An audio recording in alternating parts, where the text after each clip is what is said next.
Bonjour à tous, on se retrouve aujourd'hui pour une nouvelle vidéo consacrée au minimalisme et plus précisément au calme financier que nous pouvons essayer d'acquérir ou en tout cas de réguler, d'atteindre comme un objectif un peu particulier. Et c'est un objectif qui est dans la lignée de mes précédentes vidéos, notamment celle que j'ai consacrée au calme numérique et qui vous a beaucoup plu. J'en suis très contente parce que ce sont de toutes petites astuces ou de petits conseils pour vous amener à avoir un peu plus de calme dans notre vie par rapport à tout ce qui est réseaux sociaux, téléphone, ordinateur, etc. Aujourd'hui, je voulais parler un peu plus précisément de la consommation financière. Alors, je pense que je ferai une autre vidéo consacrée à la consommation en tant que telle, les accessoires, la mode, les chaussures, ce genre de choses. Mais là, je voulais vraiment donner peut-être quelques astuces qui permettent de réduire sa consommation et en tout cas de faire du tri dans ce que nous payons au quotidien sans forcément nous en rendre compte parce qu'on ne fait plus, on n'a plus l'habitude de faire le point de manière régulière sur les dépenses que nous faisons. La première astuce que je pourrais donner ici pour permettre de réduire sa consommation, ce serait de désenregistrer, de supprimer les cartes bancaires dans nos applications de paiement. C'est-à-dire que si vous avez déjà votre compte PayPal ou votre carte bleue qui est enregistrée pour payer très vite vos achats en ligne, si vous avez cette option disponible, eh bien nous n'avons plus forcément le temps de réfléchir à ce que nous sommes en train de faire et nous réglons nos achats de manière automatique et puis en fait sans nous rendre compte précisément de la transaction que nous sommes en train de faire. Depuis que j'ai supprimé ma carte bleue de ces applications,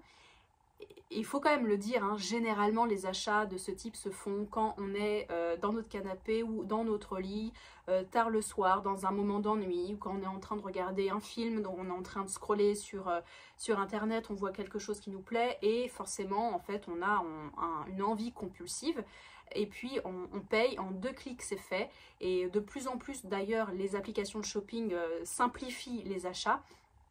Avant on avait quand même 3-4 étapes pour valider un règlement, maintenant c'est de plus en plus rapide, de plus en plus simple et puis eh bien, notre argent part de plus en plus facilement. En tout cas quand on fait de l'achat en ligne évidemment et qu'on consomme régulièrement. Donc le fait d'enlever et le fait de ne pas connaître ces identifiants par cœur et le fait d'enlever toutes ces cartes bancaires sur ces applications, de désactiver PayPal, ça nous force en fait à soit à se lever et aller chercher sa carte bleue dans son sac à main,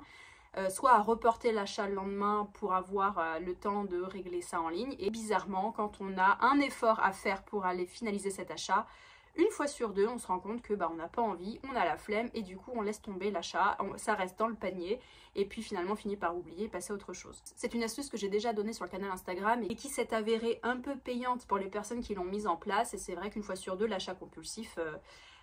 tombe en désuétude parce qu'on n'a pas envie d'aller faire l'effort, d'aller chercher son moyen de règlement.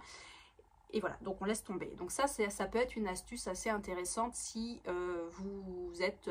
en proie à des envies compulsives de consommation. La deuxième astuce, évidemment, qui va dans la continuité de la première, c'est évidemment de supprimer les applications shopping de son téléphone. J'ai fait un grand tri il y a maintenant 1 an et demi, j'ai supprimé voilà, toutes les apps de shopping qu'on connaît très bien, que ce soit pour les chaussures, la mode, les parfums, la beauté, les accessoires de sport, les livres, tout ce qui est un peu votre péché mignon et votre passion, supprimez-les. Et c'est vrai que par exemple d'aller encore une fois sur le site internet via son téléphone, c'est peut-être un peu moins ergonomique et généralement on fait quand même moins d'achats quand c'est plus difficile et qu'il faut se donner un peu plus de mal. Donc supprimez les applications qui vous servent de passe-temps, c'est-à-dire quand vous avez 5 minutes à tuer et que vous allez machinalement sur des applications de shopping, supprimez-les. Et vous verrez que vous serez appelé peut-être par d'autres moyens de tuer votre ennui. Peut-être un peu plus culturel, ou alors écouter la radio, ou regarder une vidéo intéressante qui n'est pas du tout en lien avec la consommation. Ça peut être un moyen à court terme et à moyen terme de réhabituer votre cerveau à s'occuper autrement. Mais en supprimant les moyens de paiement et les applications de shopping, déjà vous allez voir que finalement, vous allez peut-être vous rendre compte que machinalement, vous alliez sur ce mode d'expression pour tuer votre ennui ou passer le temps. Ensuite, une fois que vous avez réalisé ces premières astuces, pour aller un petit peu plus loin, on va aller consulter ses comptes bancaires, chose que nos anciens faisaient jusqu'à très récemment et que peut-être c'est une histoire aussi d'éducation, on a moins le temps de le faire, moins l'envie de le faire, c'est-à-dire de regarder ses comptes bancaires, relever toutes les dépenses qu'on fait, les classer et s'apercevoir peut-être qu'il y a des abonnements auxquels on a souscrit il y a longtemps et qu'on n'a pas pris le temps soit de modifier, de diminuer ou de supprimer. On voit qu'on a peut-être des dépenses très récurrentes en allant au travail, s'arrêter à Starbucks, s'arrêter chez le boulanger, faire des petits achats au fur et à mesure de la journée, 2 €, plus 5 €, plus 4 € et finalement sur le mois, eh bien, on arrive à une centaine d'euros par exemple pour des achats dits superflus, d'attente, de petits conforts quotidiens parce que c'est devenu une habitude et que quand on paye de manière soit dématérialisée, qu'on paye sans contact, qu'on ne prend aujourd'hui plus le ticket. En fait, l'argent part comme ça parce qu'on ne l'a plus, on n'a plus conscience de ce qu'on dépense. Faire ses comptes, ça permet quand même de se rendre compte de l'argent qui sort mensuellement, de l'argent qu'on peut forcément utiliser à d'autres fins, soit à mettre en épargne, soit voilà, à reporter dans d'autres poches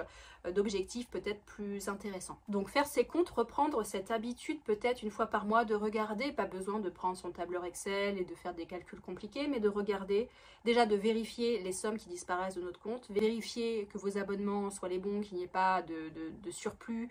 non explicable, etc. Remettre le nez en fait dans sa propre comptabilité. Je vois pas beaucoup de jeunes le faire aujourd'hui et je trouve que c'est vraiment dommage parce que l'accès à nos comptes est aussi beaucoup plus simple qu'il y a 20 ans par exemple et ça nous prend vraiment voilà, 10 minutes à faire, à regarder mois par mois. Une fois qu'on a fait ses comptes, ben forcément ça nous amène à la prochaine astuce, c'est-à-dire résilier les abonnements qui sont mensuels, qui coûtent de l'argent et c'est vrai qu'aujourd'hui on a une grande variété de sources de dépenses qui sont dématérialisées aussi. On va avoir par exemple dans les plus récurrents, on a Netflix, on a Spotify, on a Amazon Prime, on a Max, on a Disney+, on a toutes ces chaînes de streaming. On a les chaînes voilà, de streaming audio également, pour les personnes qui ont YouTube Premium. Enfin voilà, il y a plein d'abonnements qu'on a, le téléphone, les abonnements de téléphonie qu'on ne prend plus le temps forcément de challenger aussi financièrement. Au bout de 2-3 ans, chez le même opérateur, on peut aussi aller voir s'il y a moins cher ailleurs avec une meilleure offre. Ça permet aussi de voir de temps en temps voilà, la compétitivité des offres. Pareil pour les assurances, que ce soit les assurances voitures, les assurances habitation, les assurances de vie, voir une fois par an, regarder si notre contrat est toujours intéressant, s'il est toujours aussi aux normes par rapport à ce qu'on veut y mettre dedans, parce que notre vie évolue et de rester toujours à la même assurance, c'est pas forcément gagnant sur le long terme. Donc ça vaut le coup voilà, de regarder un petit peu les contrats auxquels on a souscrit dans le temps et voir si on ne peut pas les diminuer, les modifier ou tout simplement les supprimer. On a également les abonnements magazine papier, magazine numérique, voir si le magazine que vous avez pris l'habitude de lire il y a 2 ans, aujourd'hui il vous plaît toujours autant. Et en tout cas faire un grand ménage dans les abonnements récurrents qu'on peut avoir, c'est aussi une solution pour soulager un peu vos dépenses mensuelles, les dépenses plaisir, qui, voilà, en plus de la salle de sport, plus du cinéma, plus des restaurants, toutes les sorties plaisir se multiplient. Et encore une fois, avec les abonnements dématérialisés, le paiement sans contact, on a perdu un peu le contrôle réel sur ce qu'on dépense mensuellement. Ensuite, on peut tout simplement, une fois qu'on a fait le ménage dans nos dépenses mensuelles et qu'on a un aperçu de ce qu'on peut supprimer ou modifier, on peut aussi également réaliser soi-même des défis financiers. Alors les défis financiers, on en trouve à l'appel par exemple sur Pinterest pour vous créer une petite poche d'épargne, que ce soit 1 mois de salaire ou 3 mois de salaire, puis 6 mois de salaire, puis plus en fonction de vos revenus, en fonction de vos dépenses surtout. Et vous pouvez créer les vôtres, les réaliser avec votre famille, que ce soit mettre des pièces de côté pour un objectif. Je ne suis pas précisément là pour vous donner voilà, des méthodes d'épargne non plus. Vous avez quand même pas mal d'exemples gratuits un petit peu partout autour de vous. Mais ça peut vous permettre aussi de porter une attention consciente sur l'argent. Ça, c'est vrai que l'argent qu'on dépense de manière pas futile, parce que ça nous procure quand même du plaisir, un petit peu de dopamine, et ça permet aussi de soulager un petit peu le stress. Mais si vous souhaitez réguler un peu ces dépenses-là, et en tout cas reprendre conscience et reprendre confiance en ce que vous faites, ça peut permettre de réaliser des défis. Ça peut vous permettre de réaliser des objectifs qui vous tiennent à cœur et que vous n'avez pas forcément eu l'occasion de réaliser jusqu'à ce jour. Pour atteindre aussi ce calme financier, Moi, une astuce qui marche très bien chez moi, c'est le no-buy, c'est-à-dire que c'est une chose dont j'ai déjà parlé par le passé, mais de vous mettre un mois en no-buy pour commencer. Alors pour les personnes qui ont vraiment des problèmes avérés d'achat compulsif, ça peut être très difficile. Mais le fait de se dire ce mois-ci je dépense 0 € en quoi que ce soit de superflu, alors comme je le dis à chaque fois, je ne rentre pas les dépenses d'hygiène dans ces dépenses-là, mais si vous avez suffisamment de paires de chaussures pour aller au travail, pour rester chez vous, pour sortir, si vous avez suffisamment de vêtements à vous mettre, de parfums, de soins, etc. Voilà, le fait de vous tenir à des dépenses quasi nulles sur un mois, en tout cas moi ça me permet de décrocher de cette habitude qui était devenue néfaste à un moment donné, d'acheter compulsivement ou d'acheter par ennui, d'acheter parce que voilà, je me suis fait influencer par telle ou telle personne et en mode mouton, j'ai voulu tester ça, alors que j'ai déjà 2 ou 3 produits qui ont la même utilité, qui sont déjà dans mes placards. Moi, ça m'a désintoxiquée. Donc c'est une cure un petit peu désintoxication forcée, qu'on s'impose à soi-même, et plus on le fait, plus on y prend goût, et plus on a en horreur, ça devient en horreur de dépenser des choses de manière profondément inutile. Et c'est vrai que j'ai encore des réflexes aujourd'hui d'acheter des choses que j'ai croisées dans un magasin qui m'ont fait plaisir. Je les mets en wishlist, je formule parfois des offres en seconde main et en fait je ne finalise plus l'achat parce que j'ai vraiment acquis ce réflexe de me demander est-ce que j'en ai vraiment besoin, et en fait la réponse est 99% du temps non. Je sais que ça me ferait plaisir, c'est un achat superflu, futile mais qui est valorisant, mais je n'en ai pas besoin, et les achats aujourd'hui que je fais sont soit des choses dans une catégorie que je ne possède pas du tout, mis à part encore quelques accidents de parcours comme le blind buy que j'ai publié il y a peu, de manière globale, ces 2 ou 3 derniers mois, ma consommation a drastiquement baissé. Et justement, moins je dépense, plus je fais attention à ce que je dépense, et plus les objets qui rentrent, ou alors les magazines auxquels je souscris, ou les offres, par exemple de coaching auxquelles je souscris, sont vraiment une chose valorisante pour moi. Ensuite, pour se libérer aussi également côté finance, alors ça ne rentre pas forcément dans une case bien précise, mais on peut numériser toutes ces cartes de fidélité et jeter celles qui encombrent notre portefeuille. Je vous l'ai déjà mentionné dans une vidéo qu'est-ce qu'il y a dans mon sac il y a un mois ou 2. Vraiment, j'avais beaucoup de cartes de fidélité dans mon portefeuille et finalement, je les ai scannées. J'ai jeté la moitié des cartes que je possédais parce que ce sont des magasins dans lesquels je ne vais plus, où je n'effectue plus d'achat, et donc je m'en suis séparée. Le reste, par exemple ma carte Monoprix, ma carte Auchan, de supermarché, tout ça qui sont très utiles et qui amènent un peu de réduction parfois, eh bien je les ai gardées et je m'en suis séparée. Donc ça c'est juste aussi pour faire un tour d'horizon de ce que vous possédez au niveau financier, achat, et vous permettre de faire un petit tri. Ça va délester déjà votre portefeuille de quelques grammes. Et enfin, la chose qu'on peut faire également, une fois qu'on a fait ses comptes, qu'on a résilié tous les abonnements, ou qu'on a souscrit de nouveaux contrats plus compétitifs, on peut également revoir ses frais bancaires et revoir carrément sa structure bancaire, savoir si on ne paye pas des frais trop chers dans sa banque, savoir si on ne paye pas des frais de carte bancaire trop élevés, si on ne peut pas,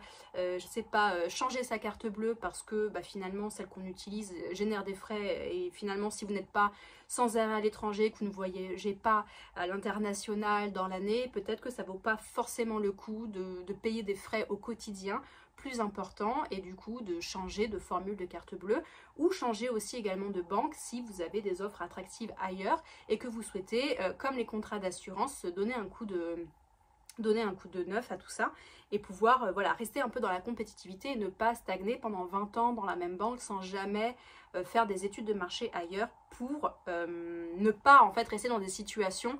pesantes, parfois avec des frais dont vous pourriez vous passer ailleurs. Voilà ce que je peux vous dire sur cette petite vidéo consacrée au calme financier. Ce sont des astuces vraiment très simples à mettre en place. C'est vraiment lié au mode de consommation de manière générale, au minimalisme dans le sens le plus simple dans lequel on l'entend. C'est-à-dire que minimiser tous les frais bancaires, tous les frais d'abonnement, tout ce qui sort de manière récurrente et qu'on ne contrôle plus finalement dans son quotidien, je suis sûre que si vous faites le tour de vos comptes, vous apercevrez qu'il y a quand même 1 ou 2 abonnements qu'on peut très facilement supprimer, résilier et supprimer, que ce soit des petites sommes de 5, 7, 8, 10 euros par mois. Au fur et à mesure du temps, quand on commence à les cumuler, ça, plus les petits achats qu'on fait sur la route en allant au travail ou sur notre pause déjeuner, des achats qui ne sont pas prévus et qui ne sont pas comptabilisés comme tels, ça peut créer de vraies surprises à la fin du mois et ce sont parfois des budgets totaux que nous pouvons affecter à d'autres objectifs ou à des achats plaisir un peu plus réfléchis et plus utiles en fait sur la durée. Voilà ce que je voulais vous dire. Si vous avez d'autres astuces, n'hésitez pas à me les laisser en commentaire. Et puis, comme d'habitude, je suis là pour échanger à ce sujet. Donc, je vous dis à bientôt pour une prochaine vidéo. Ciao!